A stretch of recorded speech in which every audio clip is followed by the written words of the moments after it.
के इस कार्यक्रम में मंच पर उपस्थित कर्नाटक के सम्माननीय मुख्यमंत्री श्रीमान बसवराज बोम्मई जी, मेरे मित्र और कर्नाटक के नेता, यहाँ के सांसद और मोदी जी की मंत्रिपरिषद में मेरे साथी श्रीमान प्रहलाद जोशी जी, श्री ज्ञानेन्द्र जी, गृह मंत्री कर्नाटक, यहाँ के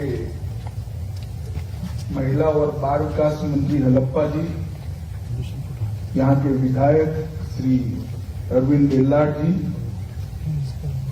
विधायक श्री अमृत देसाई जी, फॉरेंसिक साइंस यूनिवर्सिटी के कुलपति प्रोफेसर जे.एम. व्यास, हमारे कर्नाटक के डीजीपी और आज के इस छोटे मगर बहुत महत्वपूर्ण कार्यक्रम में यहाँ उपस्थित प्यारे भाइयों बहनों और विद्यार्थी मित्रों, आप सभी को नमस्कार। कर्नाटक राज्य में मैं जब पार्टी का अध्यक्ष था तब मेरा बहुत डिटेल दौरा हुआ है। हर जिला एक प्रकार से सांस्कृतिक रूप से न केवल कर्नाटक, पूरे भारत की धरोहर है। आजादी के आंदोलन में, स्वतंत्रता संग्राम में विदेशी ताकतों को रोकने के लिए 1857 से पहले भी कर्नाटक का बहुत बड़ा योगदान रहा है और कई ऐसी विभूतियां हैं जिन्होंने पूरे भारत के आजादी के आंदोलनकर्ताओं को प्रेरणा दी है। अभी धारवाड़ का शाब्दिक अर्थ निकालते हैं तो लंबी यात्रा में विराम स्थल, ऐसा इसका शाब्दिक अर्थ निकलता है। मालेनाडु क्षेत्र से मैदानी इलाकों में प्रवेश द्वार ये धारवाड़ अपना उस वक्त के यात्रियों के लिए आराम करने की और यहां पर पोज लेने की एक जगह बना हुआ था। और ये धारवाड़ जिला आज नेशनल फॉरेंसिक साइंस यूनिवर्सिटी के कैंपस के भूमि पूजन के साथ ही शिक्षा के क्षेत्र में और 2 कदम आगे बढ़कर कर्नाटक की शिक्षा में जो योगदान है देश में, उसको और 4 चांद लगाने का काम करेगा, इसका मुझे पूरा विश्वास है। मित्रों, नेशनल फॉरेंसिक साइंस यूनिवर्सिटी के लिए हमारे प्रहलाद जोशी बिल्कुल कह सकते हैं कि मेरे पीछे पड़ गए थे कि धारवाड़ में ही ये नेशनल फॉरेंसिक साइंस यूनिवर्सिटी बनी। प्रामाणिकता से कहूं तो मैंने थोड़ा टालने का प्रयास भी किया। परसों मैंने कहा है प्रहलाद, जमीन का कोई ठिकाना नहीं है। उन्होंने एक ही दिन में 60 एकड़ जमीन बोम्बई सीट से अप्रूव कराकर दे दी, तो मेरे पास और कोई चारा ही नहीं है। मैं भारत सरकार की ओर से, नेशनल फॉरेंसिक साइंस यूनिवर्सिटी की ओर से श्री बसवराज बोम्मई और प्रहलाद भाई का बहुत बहुत धन्यवाद करता हूं कि उन्होंने बहुत बड़ी भूमि नेशनल फॉरेंसिक साइंस यूनिवर्सिटी को देकर इसका 9वां कैंपस यहां पर खोलने का आज शुरुआत हुआ है। मैंने रास्ते में मुख्यमंत्री जी को कहा है कैंपस तो जब खुलेगा तब खुलेगा, एक टेम्पररी कैंपस के लिए जगह दे दीजिए तो बच्चों की पढ़ाई लिखाई बिल्डिंग के पहले ही शुरू हो जाए और जब बिल्डिंग बने तब तक ये बच्चे नौकरी कर कर इसके राजदूत बन रहे हो। तो इसमें भी उन्होंने हाँ बोला है।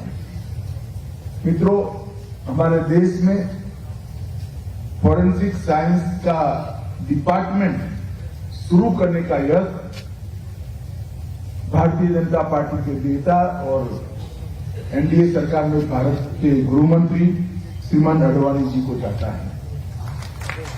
2002 में अडवाणी जी ने एक न्यायिक विज्ञान सेवा निर्देशालय डायरेक्टरेट की स्थापना की और इस विषय को फोकस करना शुरू किया। और उसी कालखंड में मोदी जी गुजरात के मुख्यमंत्री बने।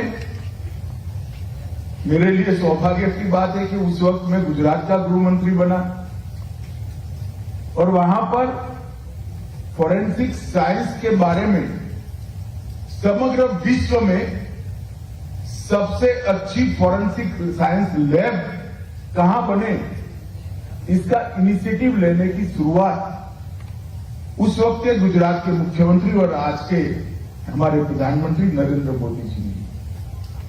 और इसके साथ मैं भी फॉलो अप करता था। उस वक्त भी जेएम व्यास हमारे डायरेक्टर थे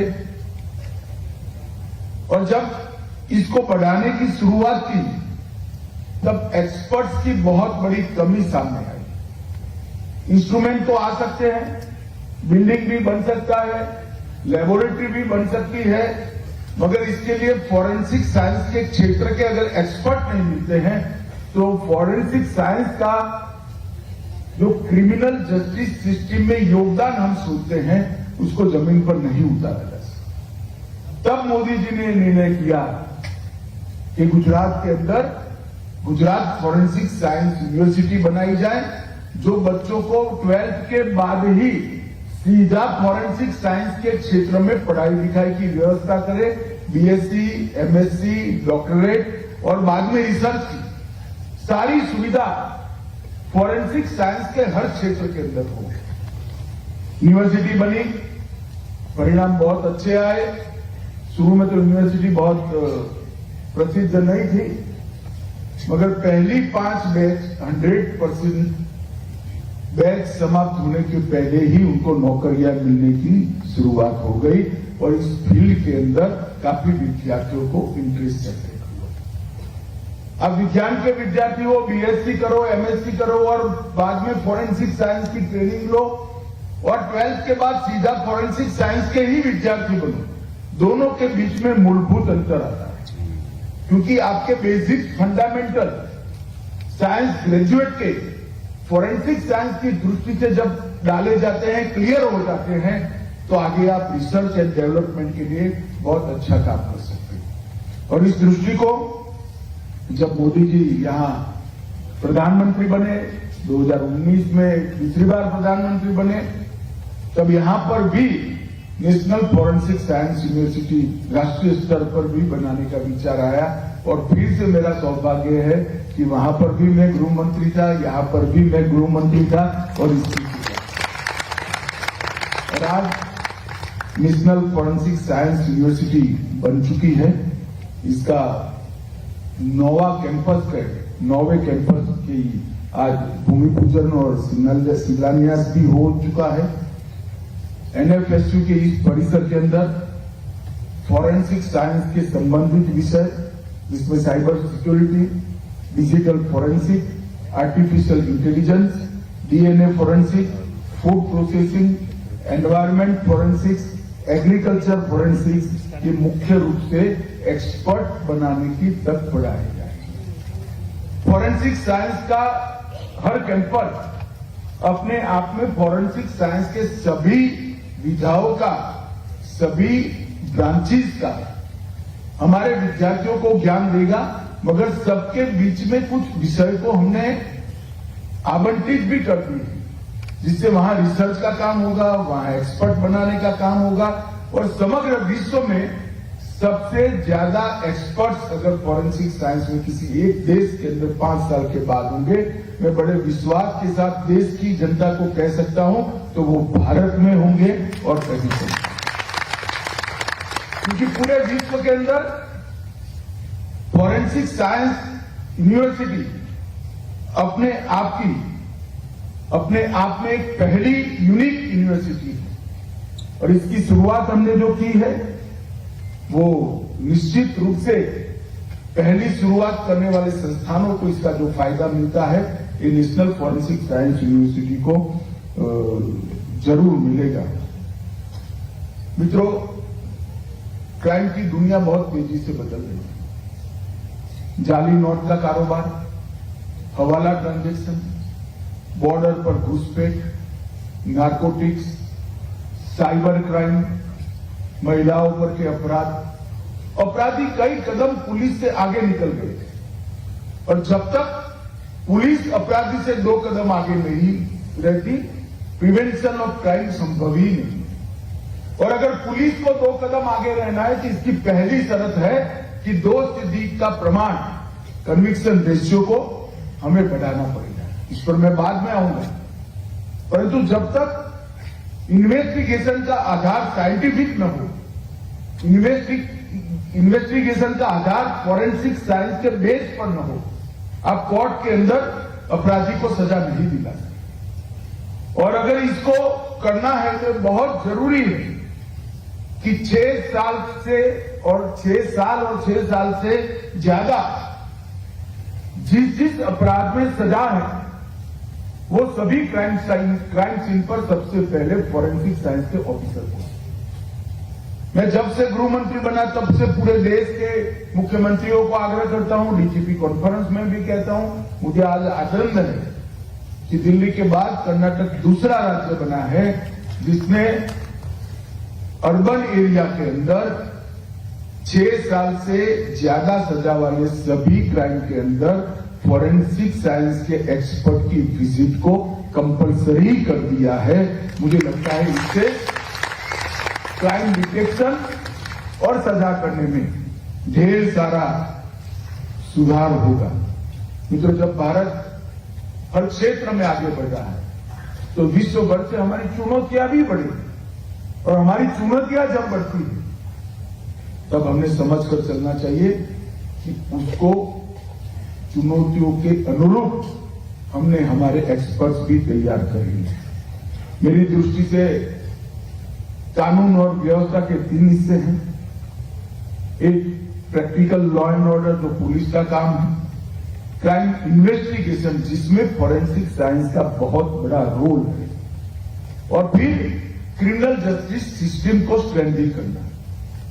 फॉरेंसिक साइंस के जो एविडेंस है उसको हमारी न्याय प्रणाली में महत्व देना। तो अभी हम एविडेंस एक्ट भी बदलने जा रहे हैं, आईपीसी, सीआरपीसी और एविडेंस एक्ट को बदलकर उसको वैज्ञानिक आधार पर सजा दिलाने की यंत्रणा के लिए और पुख्ता करेंगे, जिससे फॉरेंसिक साइंस के जितने भी ऑब्जर्वेशन है वो क्रिमिनल को सजा दी सके। मित्रों, अब थर्ड डिग्री का जमाना नहीं रहा है। वैज्ञानिक अनुसंधान और तकनीक के आधार पर ही हम जांच कर सकते हैं। विदेश के देशों में कनाडा जैसे देश का दोष सिद्धि मतलब कन्विक्शन का रेट 62%, इजराइल का 93%, इंग्लैंड का 80% और अमेरिका का 90%। उसके सामने हम 50% पर खड़े हैं। तो हम इसमें पीछे नहीं रह सकते।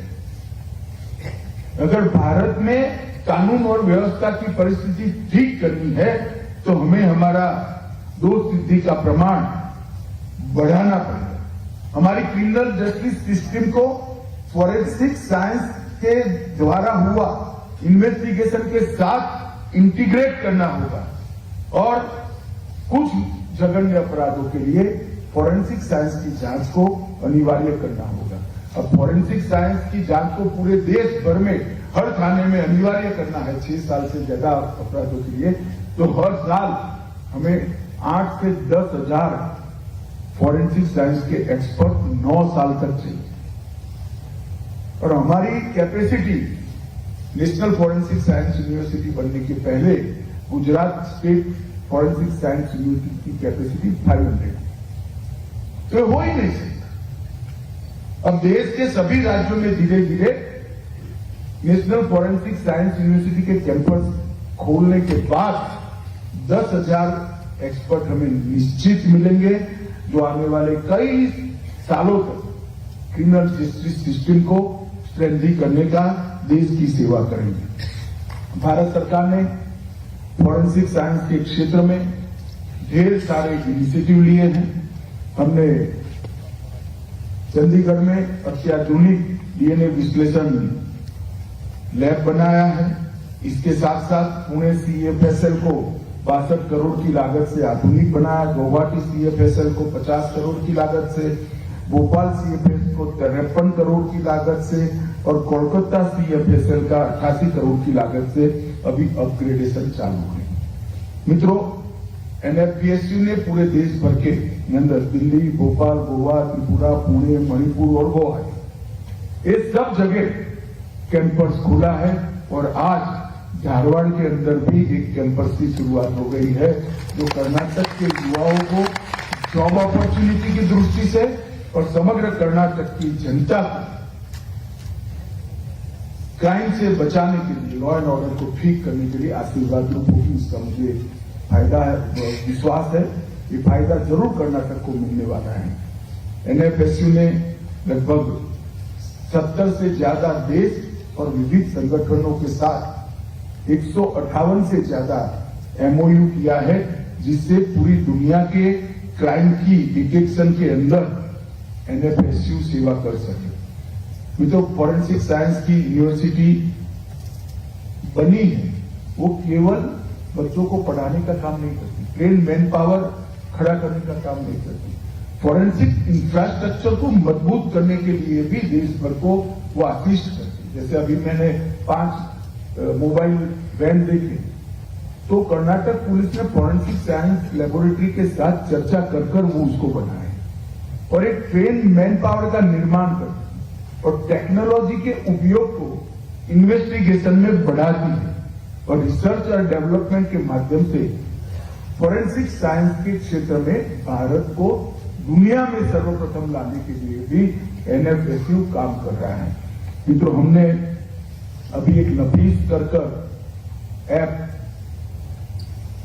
सार्वजनिक किया है, जिससे लगभग 1.5 करोड़ फिंगरप्रिंट के डेटा है। सिर्फ सार्वजनिक करने के 3 महीने के अंदर 10,000 केस, जिसमें एक 22 साल पुराना था, 10,000 केस को तत्काल समाधान हुआ है। किसी भी पुलिस स्टेशन में अपराध होता है, आप नफीस पर चले जाओ, अपराधी कौन है उसका नाम वो तुरंत बता देता है। और इसको हम और स्ट्रेंथी करेंगे। इसके लिए सारे कैदियों के फिंगरप्रिंट्स को स्टोर करने का नेशनल क्राइम रिकॉर्ड ब्यूरो के अंदर एक वैज्ञानिक व्यवस्था हमने किया है और उसको और स्ट्रेंथी कर हम करेंगे। मुझे विश्वास है कि कर्नाटक की तर्ज पर ही देश भर में फॉरेंसिक साइंस सेवाओं को महत्व दिया जाएगा। यहां पर 206 scene of crime officers SOCO को अपॉइंट करने का काम मुख्यमंत्री जी ने किया है। मुख्यमंत्री जी और डायरेक्टर जनरल ऑफ पुलिस को मैं बहुत बहुत बधाई देता हूं, क्योंकि ये इनिशिएटिव जो है आने वाले दिनों में कर्नाटक के लॉ एंड ऑर्डर को कंट्रोल करने में बहुत मदद करेगा। मित्रों, NFSU एक वन्य जीवन फॉरेंसिक उत्कृष्टता केंद्र भी कर्नाटक बेंगलुरु में बना रहा है, जिसको NSFU भी आसिस्ट करना है। मित्रों, आज मैं इतना ही कहना चाहता हूं कि इस क्षेत्र के अंदर भी भारत दुनिया में सर्वप्रथम हो, वो मोदी जी का लक्ष्य है। आज जब ये नया कैंपस शुरू हो रहा है, तब फॉरेंसिक साइंस इन्वेस्टिगेशन में के प्रयोग में भारत में श्री हेमचंद्र बोस और अजीजुल हक ये दोनों ने सबसे पहली शुरुआत की थी और 1897 में भारत में एक फिंगरप्रिंट ब्यूरो की स्थापना हुई। मैं दोनों महानुभावों को याद कर उनको श्रद्धांजलि देता हूं और मुझे विश्वास है धारवाड़ में जो यूनिवर्सिटी शुरू हो रही है, वो धारवाड़ और समग्र उत्तर कर्नाटक के युवाओं के लिए बहुत बड़ी जॉब अपॉर्चुनिटी के द्वार तो खोलेगी ही खोलेगी, अगर समग्र कर्नाटक के लॉ एंड ऑर्डर को संभालने में हमें मदद मिलेगी। मैं फिर से एक बार अंत में विशेषकर प्रहलाद जोशी और हमारे मुख्यमंत्री बसवराज बोम्मई जी को भूमि देने के लिए और सभी सहयोग देने के लिए बहुत बहुत धन्यवाद कर मेरी बात समाप्त करता हूं। वंदे मातरम, भारत माता।